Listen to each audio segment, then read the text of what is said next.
Good evening, everybody. Hope everyone is well today. Before we begin our lecture, just want to admit as many people as possible. Before we start, just some updates. Number one, all of your ICE tasks have been graded and you will see your results on ARC for now. I think on the student portal, it's not yet published by OC results. So it should be published hopefully by the end of this week, but it is available on ARC. Number two is your assignment 2. I'm currently grading. The results will only be available, I'm going to say, round about the 21st, 22nd. That's when OC results will have that published and released. And then number 3, this week is our last content lecture, okay? Not next week, the week after, when we have our next live lecture on the 28th of May. I'm using that lecture as a revision session, meaning what I'm doing is I'm pulling out past year papers, just trying to make sense of putting commonalities together, and sort of trying to give you areas in which you should be focusing on. I know there's 6 learning units in total, but I want to try and make it as simple as possible for you, so you concentrate on the aspects that you would need to concentrate on. So I'm going to go over that in a thorough session, similarly how we've done for assignment 2. I'm going to do the very same session. I will put together some sort of like a pacer for the examination, just so that you are sort of ticking off topics as you go along, and then focusing on those that you should be focusing on, and then obviously reading up on other aspects. And then I want to try and cover some sort of content in that last lecture where it's part of the revision. So we would have already done the lecture in terms of content, but I want to just go through it again so it's a little bit more fresh in your head when you are preparing for your examination. Is there any questions so far? Is there anything else you would like me to do in the last lecture on the 28th? Or are you happy with just keeping that session primarily just focused on revision and going through sort of common questions that would be asked?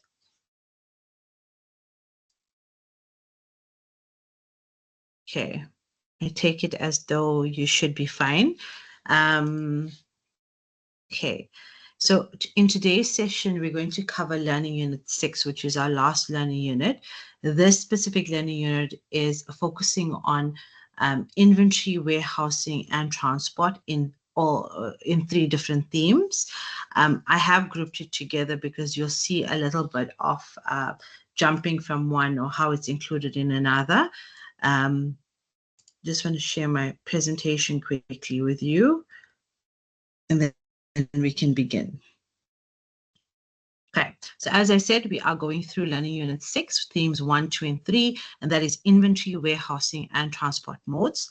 I obviously took out aspects from the specific learning unit on, where I would primarily be focusing on. Other aspects you are more than welcome to read in your own time.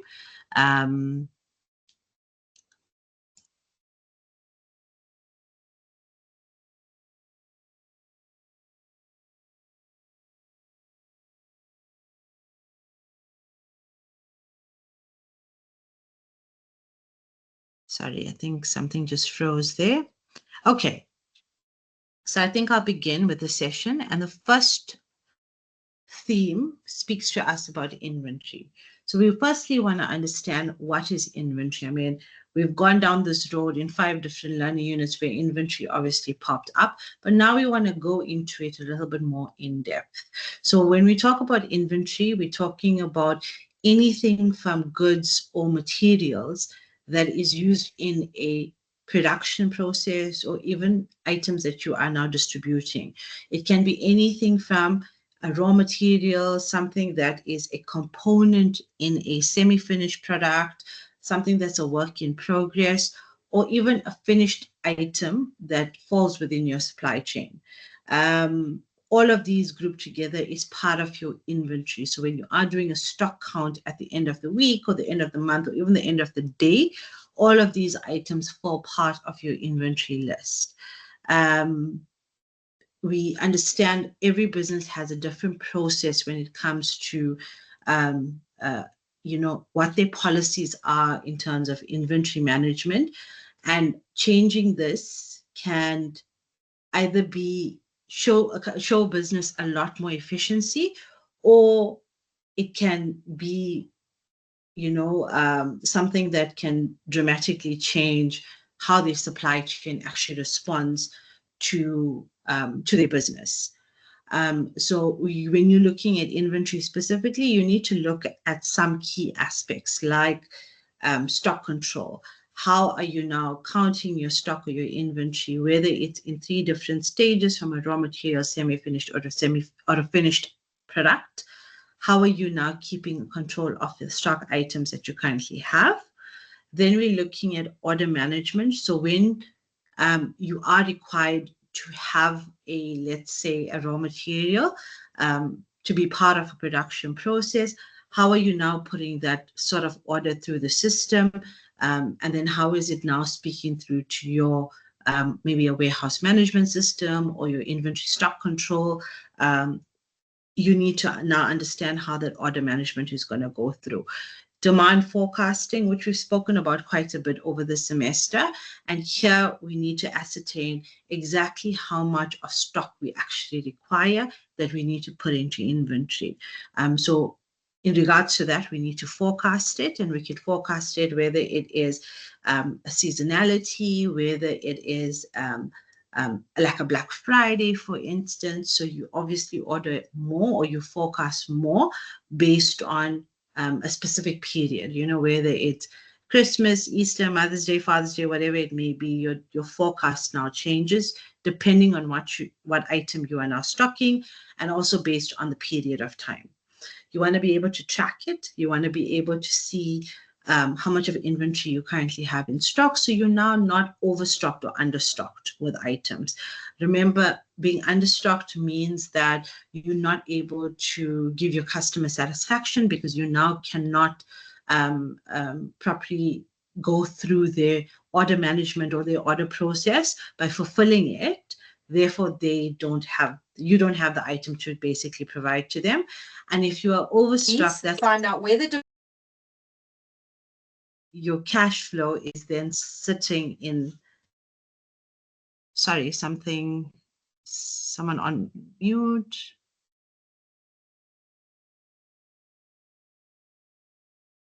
Can everybody hear me? Yes, we can. Okay, perfect. Thank you so much. Yes, and then if you are overstocked, basically what happens is you have cash sitting in your inventory, and if you now can't sell it, it means that you are now affecting your cash flow not in a good way. And then the last portion of it is warehousing and storage. It's basically where you're now facilitating your long-term or short-term storage for your actual inventory. You need a good system that is a WMS, or a warehouse management system, where you are now tracking exactly how much of stock is in or going out. And then everything basically speaks to another. Based on how much of inventory you have, you now need to forecast how much more you require. Based on that, you now go into order management process. So all of this forms part of inventory, and you need your inventory to be held at a good supply, so that you're now meeting the demands of your customer. So everything as key aspects needs to be talking to each other at the end of the day. Okay, we'll go into the basic role of inventory. So most obviously, the role of inventory is you need to be able to satisfy what your customer's demand is. So you need to have the product readily available for the customer. So when they place an order, they are able to get it at the timeline that you specify to them. So you want to be able to predict if there's going to be any, variability in your supply chain. You want to be able to forecast as efficiently as possible so you're not understocked or overstocked. So where the role of inventory within the supply chain is coming into play is, number one, you want to balance your supply and demand. So you want to be able to provide your customer with the product and give them that immediate satisfaction. And you also want to be able to deal with not having too much of supply at the end of the day. So you want to be able to balance it as efficiently as possible, because at the end of the day, as a business, you end up losing a lot of money if you're now sitting with stock or supply, but you don't have the demand for it. So you need to be able to find that equal balance between the two. You want to also facilitate your production flow as much as possible. You want to support your production process so that you reduce the risk of any sort of uncertainty.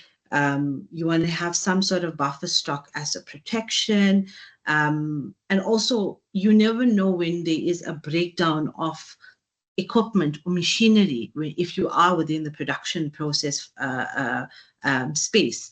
You don't know when a machinery is not going to, you're not going to have a machine is going to break down at some point. So you need to have enough inventory to at least carry you so you still get that customer satisfaction at the end.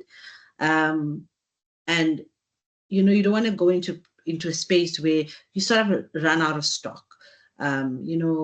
It's very unpredictable, especially the market that we're currently in, or the economy that we're currently in right now. Anything can happen. So when you need to be able to predict when that's going to happen, or at least keep some sort of buffer stock in case, so that you're not running the risk of not having any inventory available for when you basically require it. Okay, you want to keep it as flexible as possible when it comes to order fulfillment. You want to be able to have sort of like economies of scale or economies of buying, basically. You want to be able to buy in bulk. You want to be able to get it cheaper if you do buy it in bulk. And these are sort of the terminology that I want you to be using, especially in your examination. Economies of scale is a big one. It basically works in any learning unit that we have gone through. When you talk about it being efficient or being optimized as much as possible, you want to be able to talk about it from that perspective. You want to buy in large quantities, you want to buy it at one time, because when you do buy in large quantities, you end up getting a much cheaper cost or a price. You want to reduce your costs, you want to increase efficiency, and you do this also with economies of scale. You want to be able to make sure that you buffer throughout your supply chain. You want to be able to manage that risk as much as possible, because if you have extra inventory, it prevents shortages. Which can otherwise cause some operational problems. It can cause poor customer services. So your inventory basically protects you against any lead time uncertainty that you have, whether it is your supplier doesn't have stock or whether your transporter lets you down, you still have that as your backup. So you need to be able to invest in safety stock. This is how you manage uncertainty. This is how you manage risk at the end of the day. You want to have buffer stock so that you guard against any uncertainty in both your demand or your supply, so that you meet your customers' needs at the end of the day. You want to manage and maintain customer satisfaction. And this is basically the end goal or the role of inventory within your supply chain specifically. You want to be able to support any sort of seasonal demands. And I spoke about like Christmas or Black Friday or, Mother's Day, Father's Day, Valentine's Day, whatever your product is, you need sufficient inventory in order to cover you for that specific time period.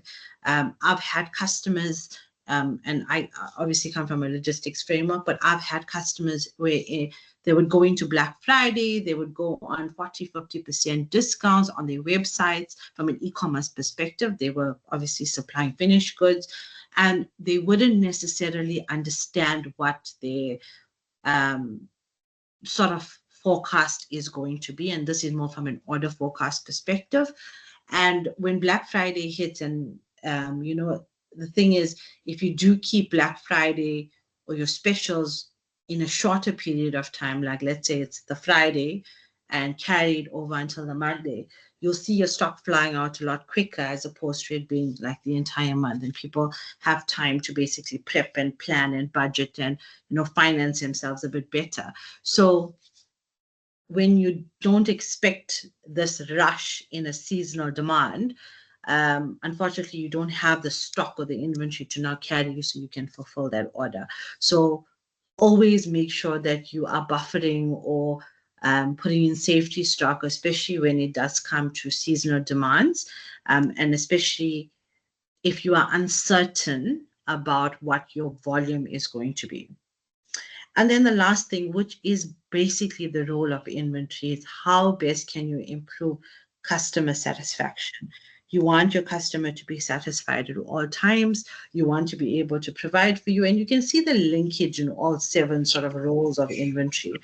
Everything at the end of the day, the end goal is to improve customer satisfaction. It's to be able to provide a service to your customer and have the inventory available so you can, at the end of the day, provide to them. Okay. Then we go on to more of the technicalities, which is how we're going to classify your inventory specifically. So when we look at it, inventory can be classified in terms of where it is in your specific supply chain. The more it moves sort of like downstream within a business or within a warehouse or a factory towards a final customer, the higher the value of the inventory, because you're obviously adding in more components into the actual product as you move down the chain, basically. So it increases value, there's more utility that's attached to it, etc. So the first one is raw material. You obviously, when we're looking at it from a raw material perspective, it's an item that is bought from a supplier that you now use in your production process so that you can produce a final product. It's basically an unprocessed state that's waiting for conversion, whether it is material like cloth or timber or steel. Anything from that perspective is what we consider a raw material. So it's the most basic type of material that sort of businesses use so that they could produce it into a final product. And basically, it's most times low in value. A lot of businesses use the raw material portion of it as economies of scale, where they're buying in large quantities and large volumes, so they get it at a cheaper rate. And they obviously use this from a production process. So it starts off at the lowest value, and that lowest value is raw material. So we then move to this sort of next stage in the, in the process of inventory, which is work in progress, so WIP. This is sort of like semi-finished products where you find it at various stages of your production or your operation stage. And it's basically all depending on what product you are now currently manufacturing, because you can have something that's quite complex, it can be quite lengthy, and you need a whole lot of different equipment manufacturing that is now part of this process that can support it operationally. So semi-finished product, it's basically a semi-finished product, and it goes through different stages of the manufacturing process where there's different components you now need to add into this product.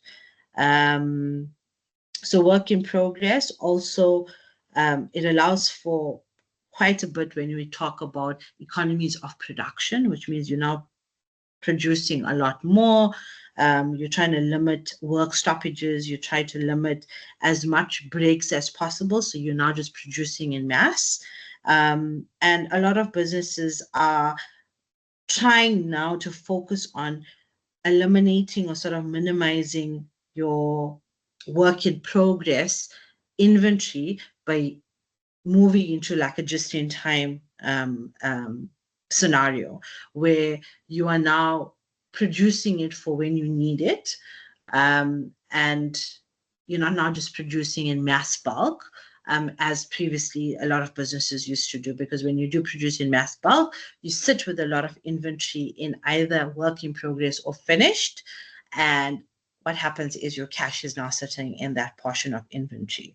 So there has been a slight shift in businesses now going more towards work in progress, going more towards just in time as opposed to work in progress.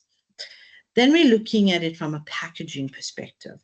So when we talk about inventory of packaging or inventory of packaging material, it plays a very similar role to work in progress, where it forms part of your process in manufacturing. And there's different types of packaging that can be used at different stages of your, whether it's logistics or whatever it is. But when you are packaging, or when your item is produced or semi-produced, whatever, it needs to go into specific packaging at that time. So whether it's something that's going into a single wall box or a double wall box, or it needs to be bubble wrapped at a specific stage, or it needs to be shrink wrapped at a specific stage. So packaging does form part of inventory, and not only from a manufacturing perspective, but also from a logistics perspective. At the end of the day, your product that you are producing needs to be transported to the end customer or final customer, and it needs to be packaged correctly in order for it to move. So packaging does fall a big part, and businesses spend a lot of money when it comes to packaging. There's logistics companies that spend, their budget for packaging increases on a monthly basis because there's a lot more bigger, more fragile items that now need to be transported, and packaging forms a huge element in this. Whether your product is a dangerous item, then it needs to be packaged in a different way, which can be a lot more pricier. Or whether it's just a normal product that is now being transported, it still needs an outer packaging so that it arrives safely. Okay. And then the last one, when we're talking about classification of inventory, is what we call finished goods. So finished goods is basically your completed product is ready for shipping, it's ready for use, it's ready for sale to your customer. So it's basically you use this product as a means of improving your customer services, because you want to basically reduce the likelihood of having a stock out because you haven't anticipated the demand properly, you haven't supplied correctly, you haven't forecasted in a correct manner. So finished goods inventory is basically held in your inventory or in your warehouse at various points within your supply chain, whether it is a distribution center, a decentralized warehouse, at a wholesaler, at a retailer, a man at a corner street, whatever it is, your finished goods will be held at any of those sort of points, as you go along the supply chain. Is there any questions so far? Okay. So then we're going into some of the classifications based on the purpose. Okay. So when we're talking about the purpose, we want to understand the purpose that the products basically serve. So when we're looking at it from a cycle stock perspective, cycle stock is your inventory that results from replenishment in your production process or your warehousing process, and basically is needed to meet the demand of your customers, and your business itself needs to be able to predict that demand and needs to now replenish that stock perfectly. So from a distribution perspective, if you have to look at it completely from a finished good and a distribution side, your cycle stock is basically the inventory that is required to meet the stock that is demanded, and is sometimes termed as your base stock, which means that, let's say, for instance, you have 100 items sitting in your warehouse. You now, let's say, sell 50 and you still have 50 there. You want to now bring in the next cycle of stock. So let's say we add in another 100. So you now want to be able to replenish the items to a certain point. So if you always want to be keeping 100 items of inventory in your warehouse, that's how your replenishment process will work. You sell 50, you add 50. You sell 50, you add 50. And that's how your cycle stock's going to be considered, especially from a replenishment perspective. Okay. Then we want to look at it from a transit inventory or transit stock perspective. And basically, this is inventory that is on the way or en route to let's say it's leaving your facility or your location and it's going to another location that is considered as inventory at the place of shipment origin, right? Which means that as much as I don't have the stock physically sitting in my warehouse and I've now sent it to go to warehouse number 5 that's sitting in, let's say, Port Elizabeth, it's still considered as inventory in my books, okay, that I have on hand. And that's what we call transit inventory, because not sitting with me physically, but I'm still keeping it as my inventory stock. Basically, it's either moving or it's going to move to another site.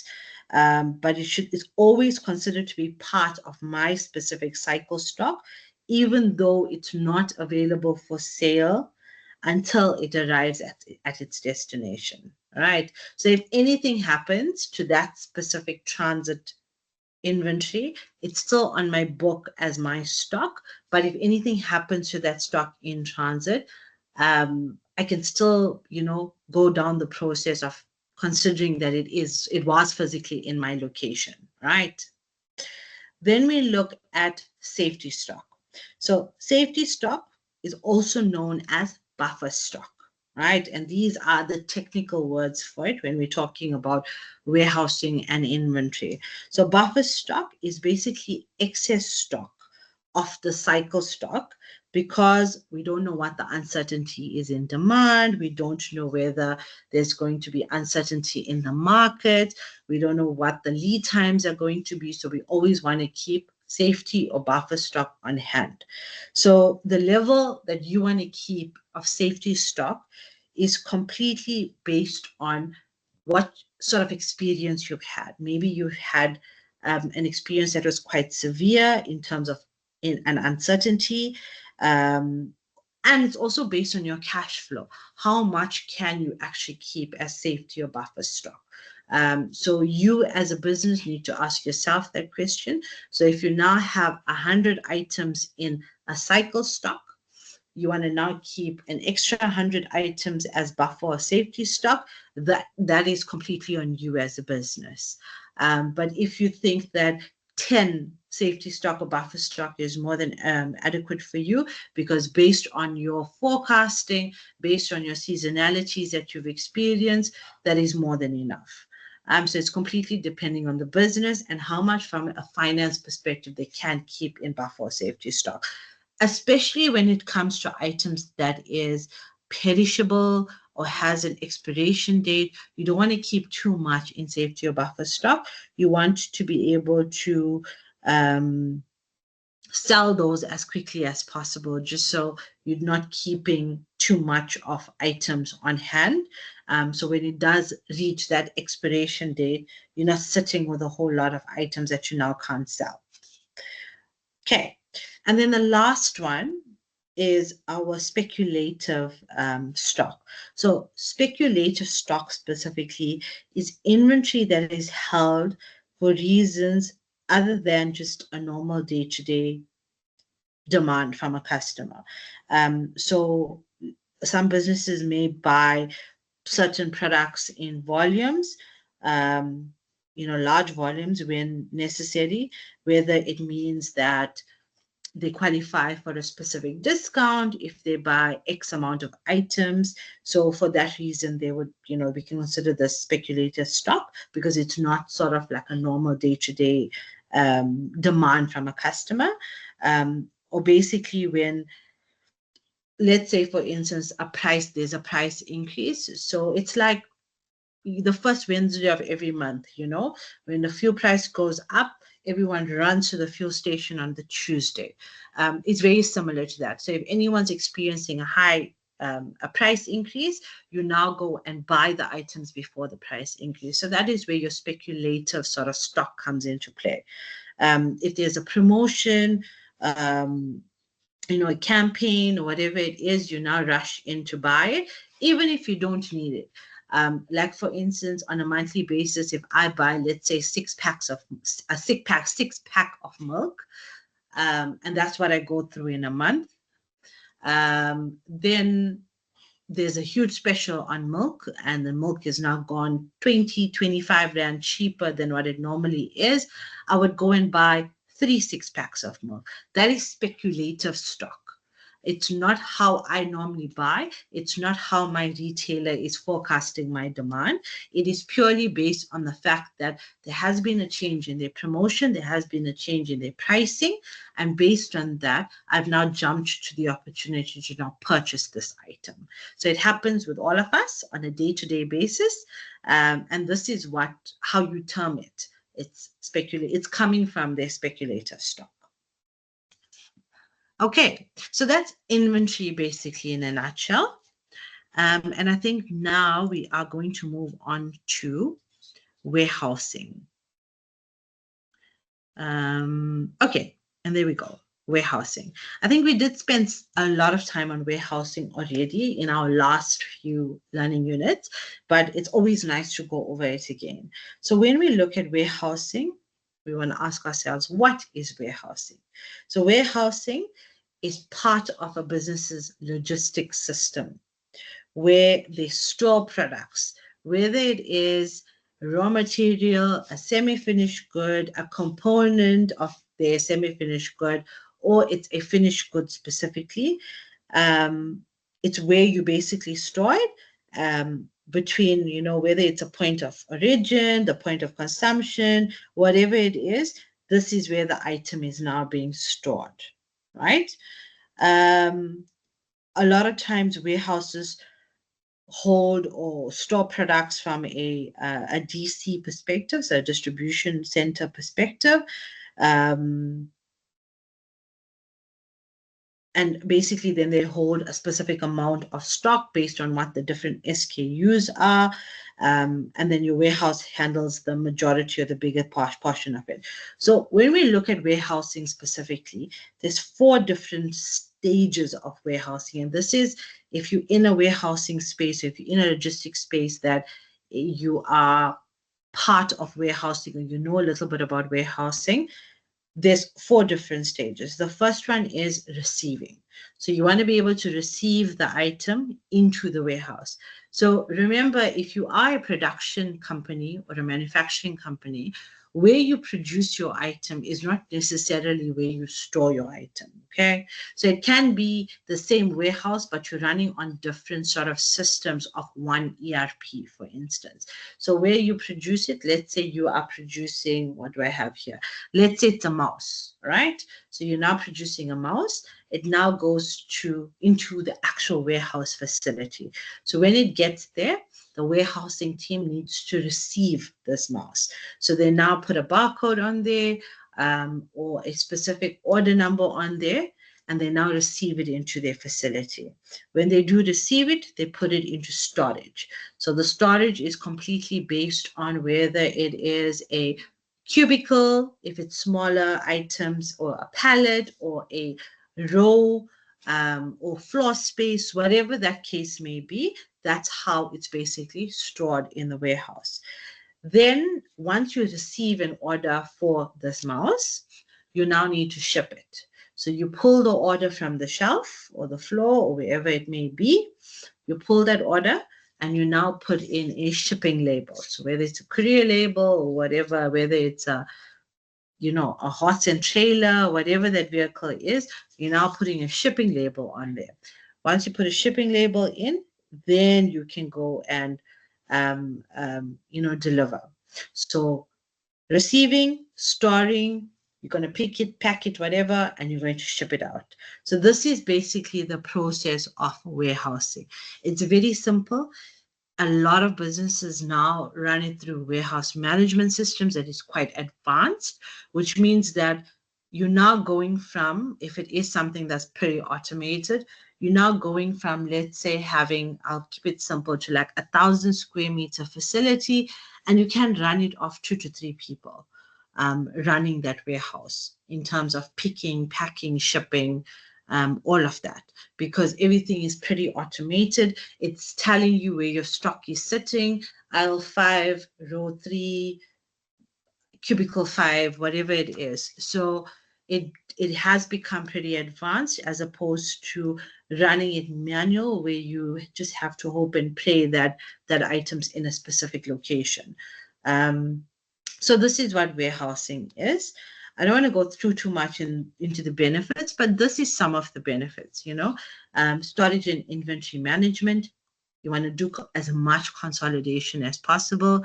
Order fulfillment, where you're basically picking and pulling orders and shipping it at the end of the day.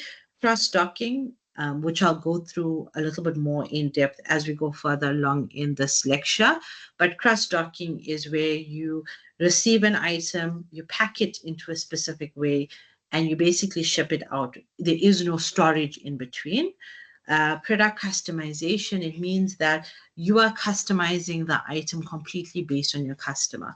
So in my environment, from a logistics perspective, we have a warehousing element, and we had gotten the contract for, it was Distel at the time, so where you would put a wine glass or a whiskey glass in with a bottle of whiskey, with a little note, whatever it is, and that's how you're basically going to customize the item a bit differently.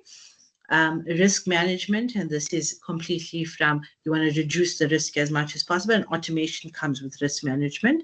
And efficiency from a distribution perspective, and this is where your shipping counterpart or your logistics counterpart now comes into play. It can be very efficient when it comes to distribution, when you're running out of a warehouse, and it all is sort of talking to each other, so either linked or paired or integrated from a warehousing perspective to a logistics or transport perspective. And it can run pretty well, where you get regular updates, there's tracking available, and you're able to see a POD at the end of the day. So we want to talk about the different types of warehousing. And as you can see, there's various different types. And the first one is what we call public warehousing. So public warehousing is basically a warehouse that's for profit, that contract, or they basically lease a whole lot of different warehouses, distribution services to different companies.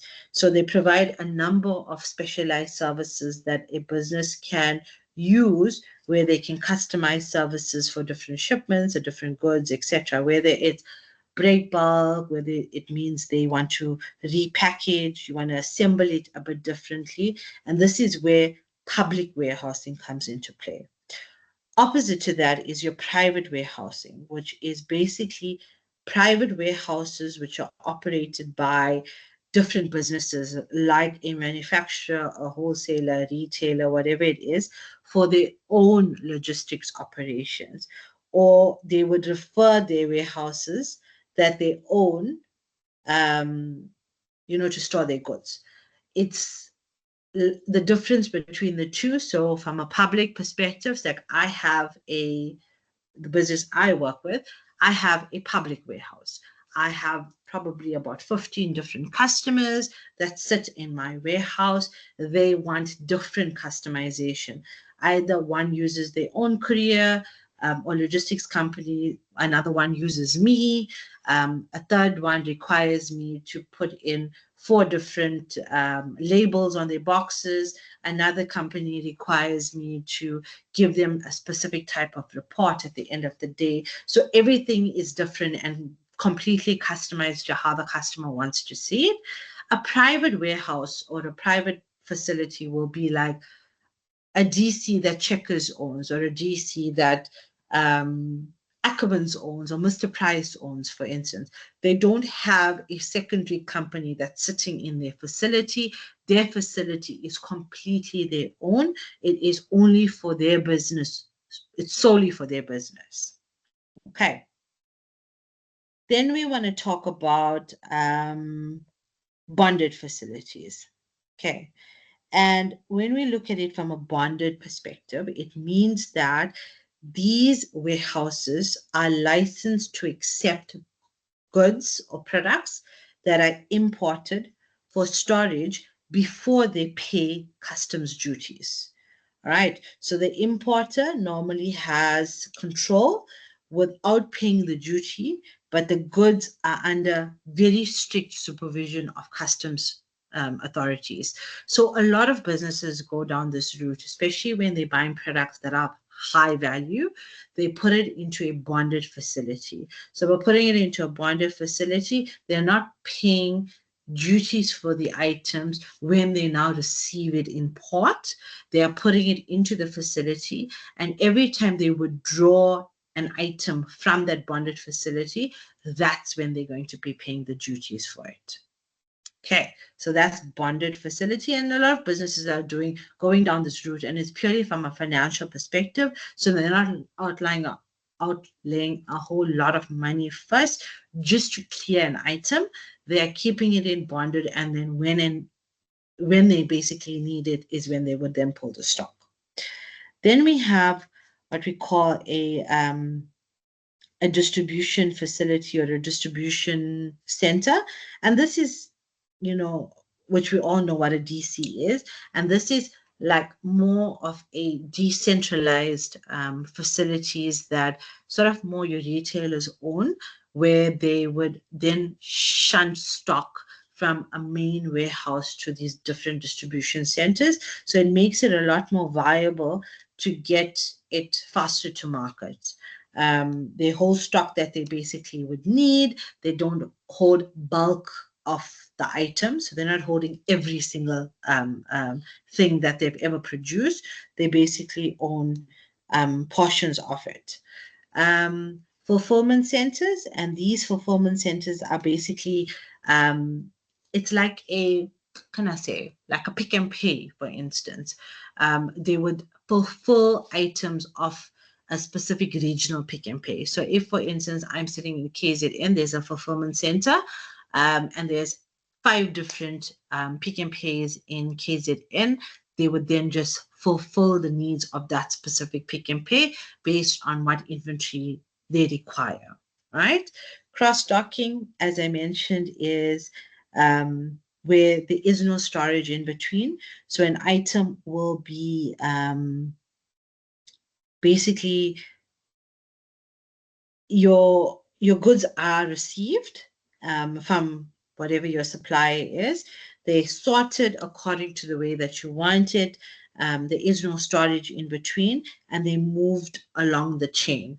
So I do some cross-docking for customers where a customer will import, let's say, a 40-foot container. When it does come to the port, I would pick it up from the port. I would take it to my facility.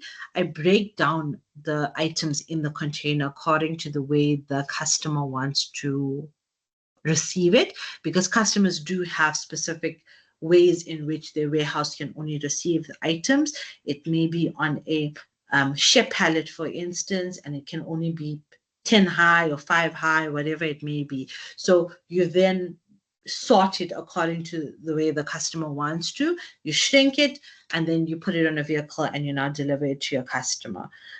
So a lot of people go down this road. And then smart warehouses, where basically everything is automated. Everything from the receiving perspective, where everything's barcoded, there's a tracking number, all of that. There's conveyor belts available within the warehouse facility. It goes into different storage positions when it's there.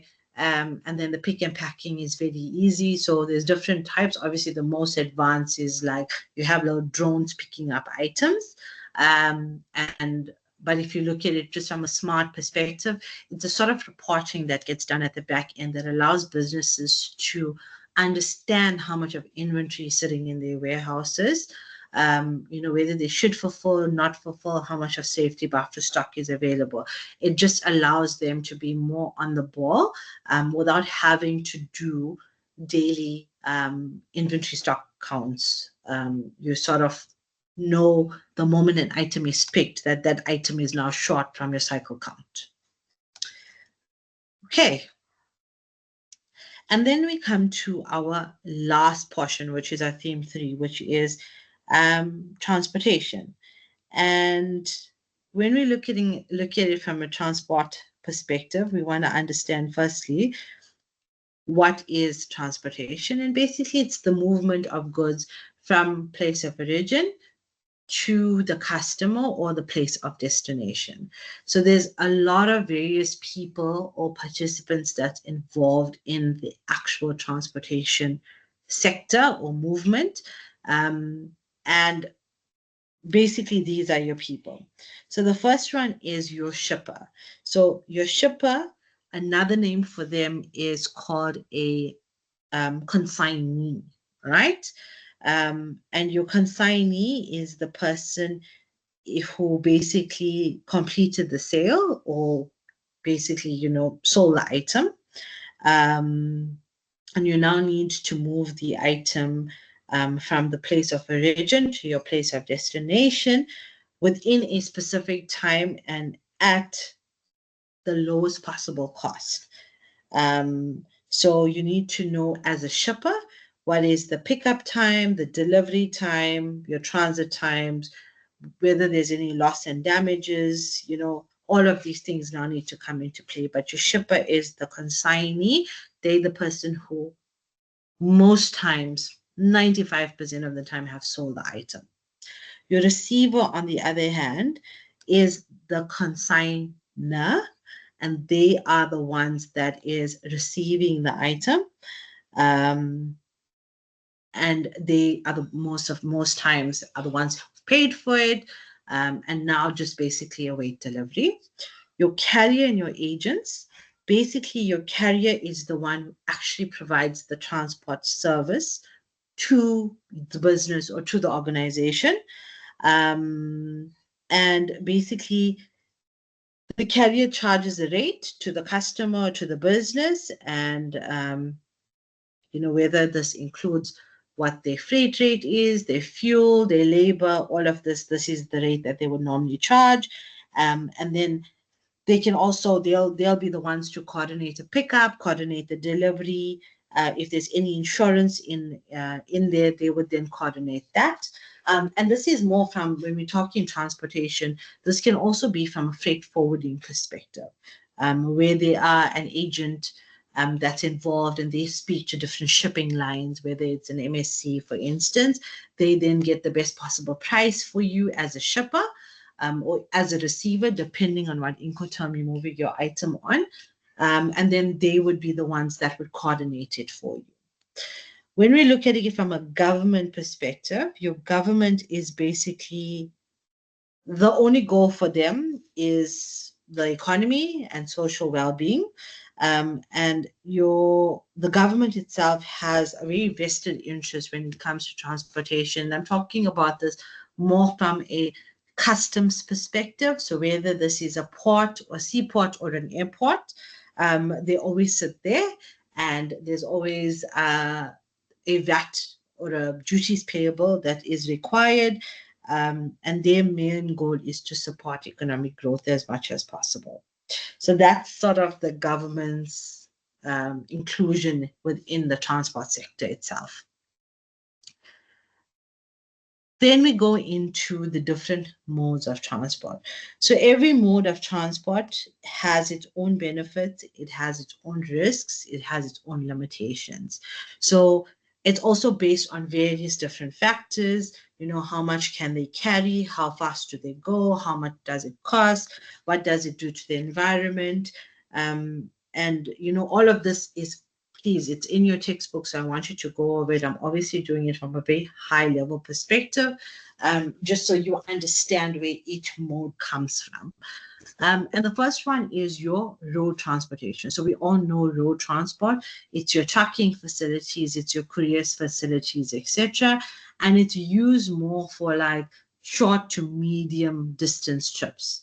It's anything that can be transported by road, whether it's perishables, clothing, paper, etc. Livestock, anything that is sort of like considered to be dangerous that can't be flown will then be shifted over to road. Road is a lot more flexible because it's delivered directly to its customers, because you can get, like, let's say, a courier vehicle to go to somebody's house and deliver it, and it's always used in conjunction with other modes of transport.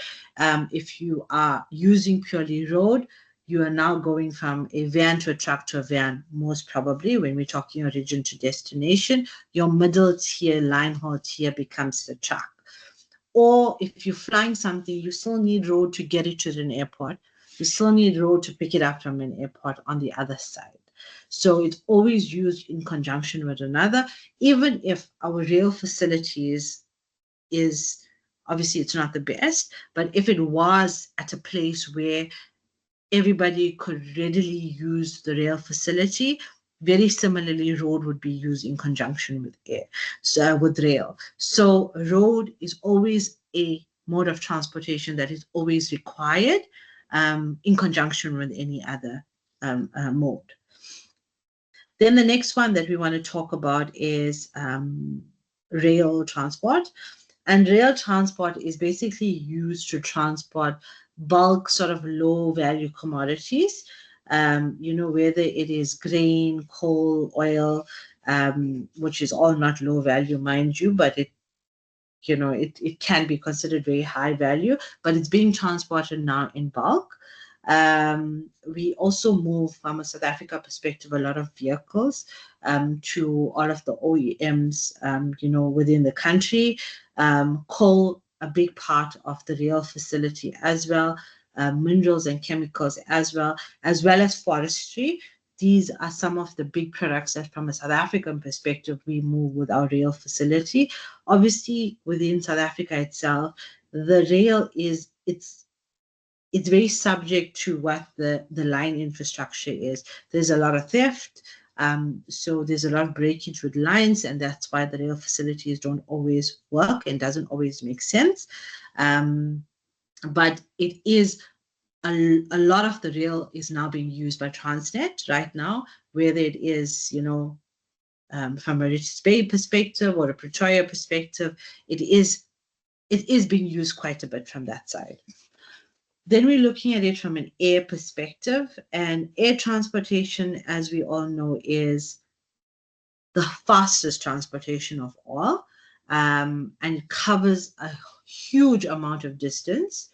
And it's also one of the most expensive modes of transport. So it's basically the most ideal mode if you need something very urgently, and if it's quite valuable.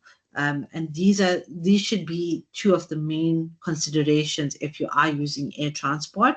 Whether it is like jewelry or electronic parts, or maybe a part that's required, quite urgently because there's a line stoppage at your factory. It's where you don't consider what the cost is, and you're happy to go with like a hand carry situation. That's when you should be considering air transportation. Sometimes based on weight, air transport can be cheaper than water or sea, for instance, or ocean transport. So it's all depending on weight. Sometimes the minimum weights make sense, economic sense for you to now fly it as opposed to sending it as break bulk or an LCL via an ocean transport system. Okay, then we go to ocean transport, which is basically limited to overseas and international trade. This is where the shipping part of it comes into play. And it's commonly used for transporting large, bulky items that are non perishable. It's also a very slow mode of transport and also more economic mode of transport. So some markets are basically inaccessible by water transport. So they use road or rail in conjunction with water, and we do know this is possible as well with us. So a lot of it, like from a petroleum perspective, iron ore, chemicals, basically anything that's imported from China is on a ship. And we see it with our import status right now, how much basically is being moved via ocean. Via ocean. Okay, and then we look at pipeline, and pipeline is a very specialized method of transportation. And it's obviously limited to specific commodities, whether it's petroleum or oil or gas. And the pipelines in South Africa are not at the infrastructure that we need it to be. However, some of it is being used, and it's more being used from a gas perspective and an oil perspective than being used for anything other than that. And then we look at intermodal transportation, which is basically using more than one mode of transport together. Whether it's a road, air road, or road, sea road pipeline road, yeah, or road, railroad. So using those intermodal transportations is necessary, and a lot of businesses basically use it. So I hope the modes of transport has actually given you a little bit more insight into what we have available, especially from a South African perspective, because you need to be able to put things into perspective of what can we do, what is the most commonly used mode of transport that we have in South Africa, and how is it benefiting us, within the transport sector. If we are going into using more road, then, what is the infrastructure looking like around the country from our actual road perspective? Rail, what can we do more in order for us to give a better infrastructure to the rail facility? So you just need to be thinking about this a little bit more, and a little bit out the box thinking, just so that you have more of an idea of how transportation actually works, especially in our country. Okay, I think that closes us off for today, and that basically concludes our content, which goes up to Learning Unit 6. As I did mention at the beginning of the session, so I'll repeat it again for those who have missed it.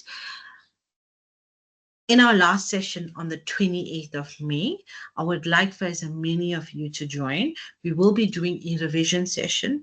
I will be providing you with a pacer for the examination.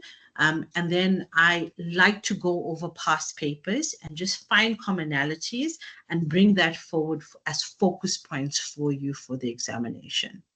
Okay. Is there any questions?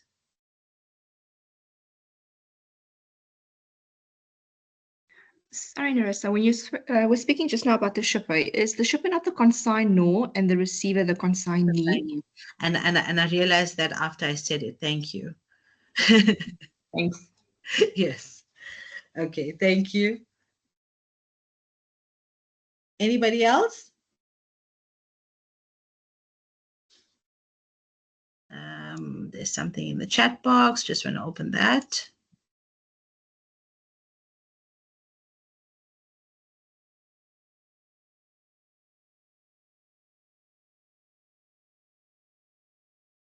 Hi, Narisa. Just to confirm what was said earlier in the group today, our exams is chapter 1 to 12. Yes, but I think there's a few chapters in between that is not part of the learning unit, if I'm not mistaken. I think it's like 8 and 9. You just need to check the learning units, but it's everything from learning unit 1 to learning unit 6, which goes from chapter 1 to 12, with a few chapters missing in between. Okay. Thank you. Is there anybody else? I did hear a voice. Yes. Yes. I just wanted to find out how do you then find the balance between now trying to cut costs? This is you bringing stock by ocean Mm, and not trying to tie up the cash and having too much inventory as well. Because sometimes when you bring a lot, you're trying to cut down costs by bringing in a lot of stock by air. So which means you have to bring more because you're bringing by sea, sorry. And then finance will then tell you that you're tying up their cash, but then again, you still want to have enough safety stock. And like you said, things happen in South Africa. You try to bring as much as you can just in case there's issues at the port or there's something happening with the air at customs or something happening. So, yeah. how do you find that balance then? Not having too much and not having too little, and not tying up the cash as well at the same time. That's a very difficult question to actually answer. And I think it's all depending on your current business and sort of what industry you're in. Remember, when you do bring in or when you buy items, let's say you're buying finished product from, overseas, you're shipping it in now. You want to buy it economies of scale. So the more you buy, the larger your volume, the cheaper the price then becomes. But then, as you said, you're now sitting with a lot of safety stock on hand. And I think where it comes down to is forecasting.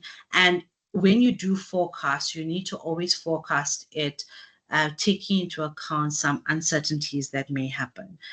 So I know a lot of customers that forecast to the T, where they would have just a little bit of safety or buffer stock. And that's because the way they market their product is now able to sell a little bit better. What happens, especially towards the end of the month or before the new cycle basically begins, companies, a lot of businesses now go through different promotional discounts where they try and sell stock that they consider to be sitting in their cash flow, so that they could get rid of it a little bit quicker. So when the new stock comes into play, they're not sitting with a whole lot of cash in their facility. So it's a very difficult way to find the balance between having too much of stock and then whether you're going to sell it or not sell it. So for me, I think where you need to find the balance is understand your industry and your market. Try and get rid of the stock in terms of promotional or discounted items closer to when your cycle is now finishing, just so that you can anticipate whether your next round of cycle stock is going to carry you for the next quarter, whatever it may be.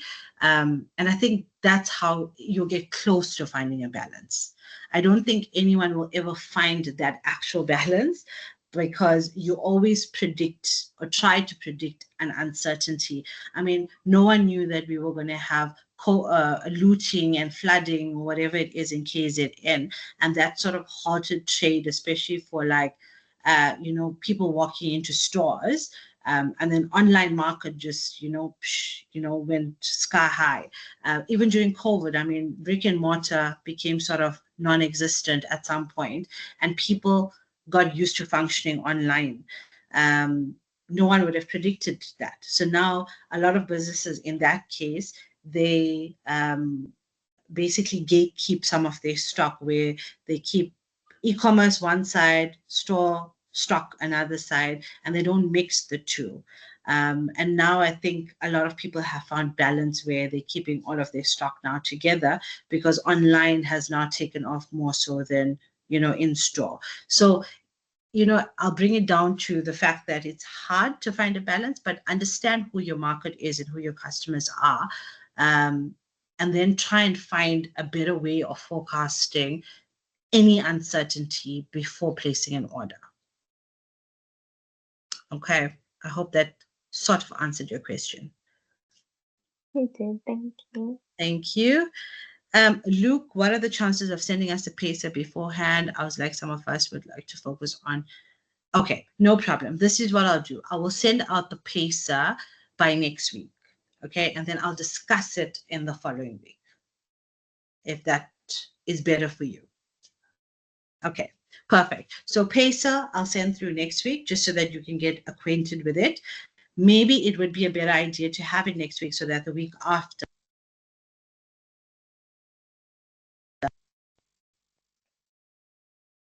All right. Remember, I do not set the exam, so I don't know what the exam looks like. I try and help you with what I've seen previously, and that's how I would then create your pacer and base your revision on that. Okay. Thank you, everybody. If there's no other questions, have a good evening, and I'll chat to you soon. Thank you.